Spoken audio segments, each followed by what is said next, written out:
Fala rapaziada, vamos respirar um pouquinho aqui, né? Voltamos aqui para o conteúdo de FNAF aqui nesse canal. E eu queria comentar com vocês agora, né? Que nós não tá tendo tanta coisa de FNAF ultimamente. Queria comentar sobre o decaimento da família Afton com vocês. Assim, não que essa família fosse estruturada, né? Antes de toda a merda acontecer. Pra falar a verdade, a família sempre foi problemática. Irmão bulinando irmão, pai batendo na filha, esposa some. E o pai, bom, William Afton, basicamente. O William Afton sempre foi meio filho da puta mesmo, né? Com todo respeito à mãe do William. Os acontecimentos de Secret of the Mimic até comprovam isso. Que, inclusive, falando nisso, o Henry também não era o Fluxyshare não, tá bom? Coitado do Edwin. Depois de perder o pai, o cara teve que virar diretor de uma empresa, sendo que ele nem sabia gerenciar uma fábrica. E por causa do trabalho, acabou ficando deteriorado psicologicamente, perdendo a família inteira. E como se isso ainda não bastasse, ainda fez o Mimic, que fez toda a merda no futuro do FNAF. Isso tudo com o Henry e o William Afton no ouvidinho do Edwin Murray, obrigando ele a trabalhar que nem um escravo. É, vida de CLT não é fácil não. Quartchild, Ivan, Dave, Garrett ou até Chris. Bom, chame o Quartchild do jeito que você quiser. Ele foi integrante da família que mais sofreu na história de FNAF. Ele era apenas uma criança de entre 3 a 9 anos de idade, mas que foi aterrorizado pelo seu irmão mais velho, Michael Afton, que usava a máscara do Foxy para aterrorizar a criança. O terror era tanto que fazia o Quartchild chorar só de chegar na pizzaria ou até ter pesadelos com os animatrônicos. Independente de quem você acredita que tá na pele da gameplay do GTA 4,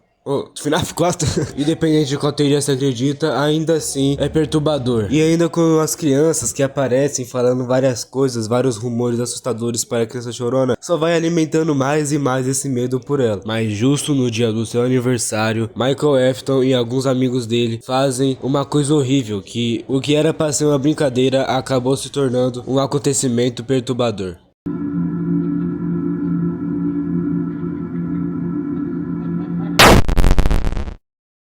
Mas apesar disso tudo, Michael Afton não é uma pessoa má. Todas essas ações dele devem ser consequências da criação que ele teve. Mas ainda não é hora de falar sobre ele, e sim sobre a Elizabeth Afton.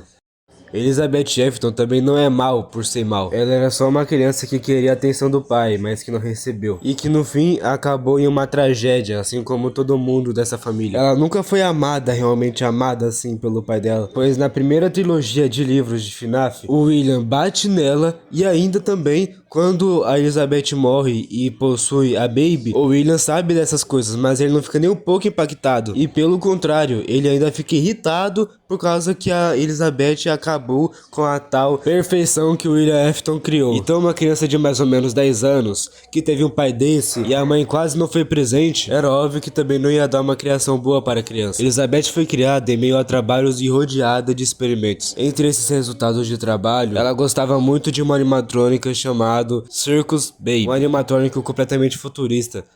Não há dúvidas que você atingiu um certo nível técnico. Eles são claramente uma obra de arte. Apenas existem algumas escolhas de design que foram feitas nesses robôs, que nós concordamos completamente. Nós achamos que você pudesse iluminar nosso caminho sobre isso. Ela pode dançar, ela pode cantar. Ela está equipada com um tanque de hélio para fazer balões com a ponta de seus dedos. Ela pode receber sugestões de música. Ela pode até mesmo fazer sorvete. Com todo respeito, essas não são as suas escolhas de design que estávamos curiosos em saber, Sr. Afton. Ela achava que o animatrônico era uma coisa, mas na verdade era outra. Circus Baby na verdade era feito para sequestrar crianças e estrangular elas em seu interior. É, meio bizarro, né? Mas foi exatamente isso que aconteceu quando a Circus Baby teve a oportunidade de chegar perto da Elizabeth.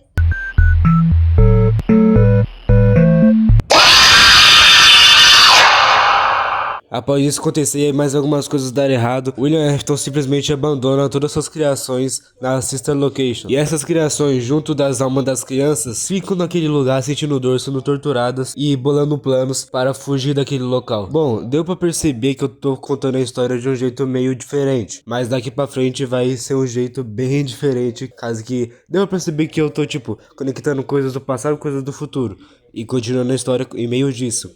Mas agora vai ter bastante desses saltos temporais enquanto eu vou contando a história. Father, it's me, Michael. I did it. I found it. It was right where you said it would be. They were all there. They didn't recognize me at first, but then they thought I was you. And I found her. I put her back together, just like you asked me to. She's free now. But something is wrong with me. I should be dead, but I'm not. I've been living in shadows. There is only one thing left for me to do now. I'm going to come find you. I'm going to come find you.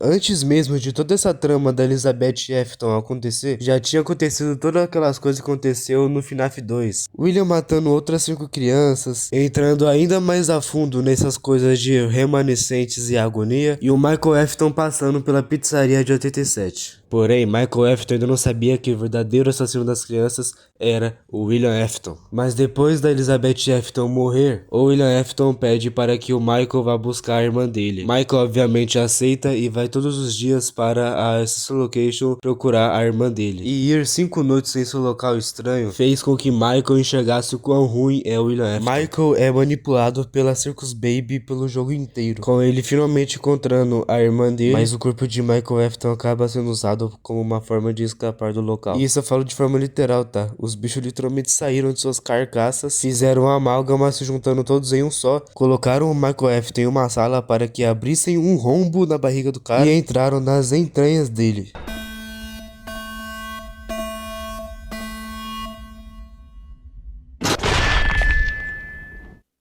Michael Effton tem seu arco de redenção nesse jogo. Mesmo após se tornar um corpo em decomposição, ele sobrevive e se regenera por causa do conceito do remanescente. Que inclusive eu tô preparando um vídeo para explicar para vocês Flipside, conceito de remanescente, conceito de tudo que tem de paranormal em FNAF. O amálgama de animatrônicos da Sister Location sai do Michael Effton após ficar livre. E uma coisa que eu também esqueci de pontuar é que as crianças que morreram em 85, que estavam nos animatrônicos originais, foram transferidas as almas dela para os Fantimes. E mais tarde aquele amálgama ia se tornar em Molten Fred, por causa que a Circus Baby teria se separado dos outros Fantimes, porque eles não confiavam nela. Após isso temos time skip bem grande na história de FNAF. Mas após esse time skip é onde vai fechar a saga dessa família. Então, para no final falar de uma vez só, eu vou voltar mais uma vez no tempo. 1983. Após a mordida de 83, William Effton percebe algo estranho, algo sobrenatural acontecendo. A alma da criança chorona não descansou. Na real, ela chegou a possuir o animatrônico Fredbear e se quebrou completamente. Para quem achava que a história de Cranchild acabava na mordida de 83, está bem enganado. Após a mordida, toda a agonia é liberada. Todos os espaços espirituais do Flipside são modificados pelo Cranchild. Cranchild se tornou uma alma perdida, uma alma sem rumo, e que não lembra nem como foi a sua própria vida antes de morrer. Mas nisso tudo entra uma alma chamada Cassidy, que também está presente no Golden Fred, ou melhor, Fredbear, uma vítima do William Effton que morreu em 1985. Depois de entender tudo, Cassidy tenta ajudar Cranchild, reorganizando as memórias e a alma do Cranchild. E isso demora anos, tá bom? Muitos anos. Onde vai de muito provavelmente 85 até 2023.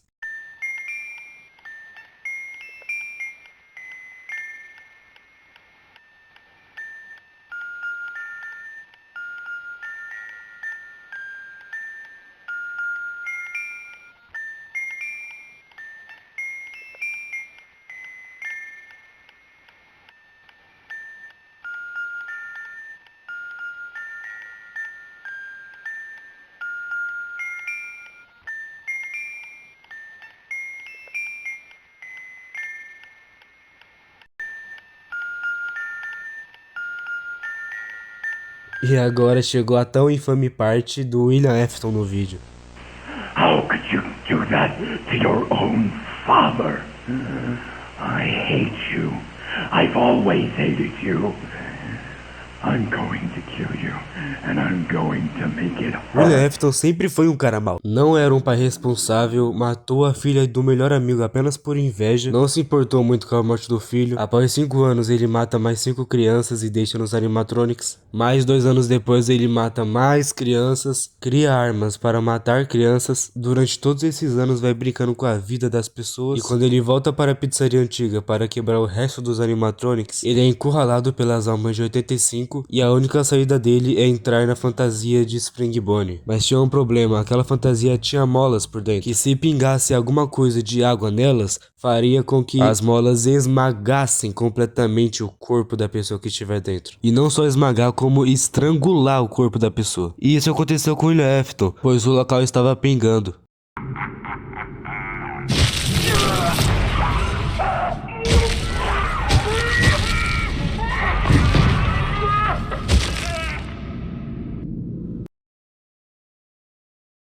Se passa um bom tempo e o William Afton volta, não como humano, mas sim como Springtrap. Michael Afton percebe que depois de muito tempo teve mais alguma novidade sobre a Fazbear. E então ele vai lá ver e percebe que deu de cara com o pai dele em forma de animatronic. E sim, tem perigo nesse encontro de pai e filho, pois o Michael Afton quer acabar com tudo e o William Afton quer matar o filho. E então eles ficam no embate ali por uma semana. E você se lembra do caso da Cassidy e do Crying-Child? Tudo tem uma conclusão em aparentemente 2023. Onde a alma de Crying-Child finalmente é consertada pela Cassidy. E acontece o Happiest Day, que as almas vão descansar. Ou pelo menos é isso que nós achávamos, né? Porque ainda tem FNAF 6 e mais coisa pela frente. Enquanto isso, o embate entre pai e filho acaba em meio a fogo, onde os dois conseguem sobreviver com o Michael fugindo e o Springtrap tancando. Mas para um último comunicado, todos aqueles que restaram são atraídos por Henry. Todos são atraídos por essa armadilha, incluindo Michael Afton, William Afton, que depois virou Springtrap, que depois virou Scraptrap, as 5 crianças que morreram em 85, a Charlie e a Elizabeth Afton. Todos esses em um lugar só. O lugar pega fogo, todo mundo morre e tudo acaba ali. Aparentemente. Pois independentemente da teoria que se acredita, a Cassidy ou Angel pegou o William Afton e fez quase que um inferno particular para o William Afton, onde o William era torturado eternamente. Mas o William dá um jeito de escapar de tudo isso, sendo levado por um padre no centro da Fazbear Entertainment. E ele explode num lugar virando uma gosma, infectando todas as coisas que estavam ao redor dele. Com essa ação dele, ele conseguiu vincular a alma dele com aquelas coisas que estavam no centro da Fazbear. Como se despedaçou tudo e a alma de Angel estava conectada com a alma de William Afton, a alma do Angel fica no mesmo estado da alma do Crying-Child, quebrada. Ah, eu esqueci de avisar que o Angel é uma vítima do William Afton também. Mas um desses objetos que foi infectado pela alma do William Afton foi um animatrônico chamado Fett. E depois do Fett fazer coisas como arrancar dedos de pessoas, né, coisa normal de cachorro, a bateria desse animatrônico foi usada no Stitch Wraith, o fantasma despedaçado. E esse animatrônico Stitch Wraith já tinha uma alma de uma criança que não foi vítima do William Afton, por incrível que pareça. E então o Stitch Wraith teve 2 almas, com mais uma alma ali, né, sendo do William Afton, se escondendo sem os dois saberem. A alma dessa criança que não foi vítima do William Afton é chamada de Jake. E esse Jake tenta ajudar o Angel como a Cassidy ajudou o Crying-Child. E eles conseguiram reorganizar a alma de Angel, juntando todos os objetos que estavam infectados com a alma de Angel. Enquanto eles foram juntando tudo, a alma de William Afton foi se fortificando. E quando eles juntaram todas as peças, o William Afton finalmente se revelou, criando uma amálgama de todas aquelas peças e virando um bicho monstruoso chamado The Agony. Como essa história após o CN é tudo de livro, e eu contei apenas a história do William Afton, pois senão o vídeo ia ficar gigantesco, vai aparecer na história agora um dos personagens que eu não mencionei pra vocês antes. Detetive Larson e Eleanor. Detetive Larson era um cara que tava investigando se realmente existia esse tal Stitch Wraith, porque era bem comentado na cidade. E eu não lembro se ele aprende sobre remanescentes mais tarde ou antes desse evento que vai acontecer agora, mas ele aprende. E Eleanor é uma entidade que fica se alimentando de agonia e sofrimento das pessoas. Todos esses personagens aparecem na volta de William Afton. Eleanor aparece lá por nenhum motivo pessoal, apenas para conseguir consumir um pouco daquele poder que tava no William Afton. Mas o poder de Eleanor é consumido pelo homem ruim, deixando o homem por trás do ruim à frente de todo mundo com poder avassalador. Já o detetive tenta lutar contra esse monstro, mas não consegue, obviamente, né? A alma do Angel muito provavelmente foge disso tudo, pelo que eu me lembro. O Jake ainda continua no Stitch Wraith e a máscara da Puppet aparece e gruda no William Afton. Ao tocar no William Afton, o poder dela volta e ela consegue sugar completamente toda a energia que tinha do William Afton. Lentamente, todas as peças que estavam juntas acabam se desmancelando. E Puppet derrota o William Afton, com a trajetória do infame William Afton acabando ali. Sem chances de escapatória, o Will Afton finalmente morre para uma invenção dele. E não, eu não vou falar sobre Glitch Trap e Burn Trap, porque são teorias que pode ser o Will Afton. Então, rapaziada, espero que vocês tenham gostado desse vídeo aí. Esse vídeo eu fiz com bastante carinho, porque eu gostei bastante de fazer esse vídeo. Se você gostou, se você chegou até aqui, por favor, deixa o like aí pra me ajudar. Se inscreve no canal, por favor. E às vezes, se eu deixei alguma coisa escapar ou falei alguma informação errada, vocês me falam, tá bom? Então falou, rapaziada, até mais, adiós.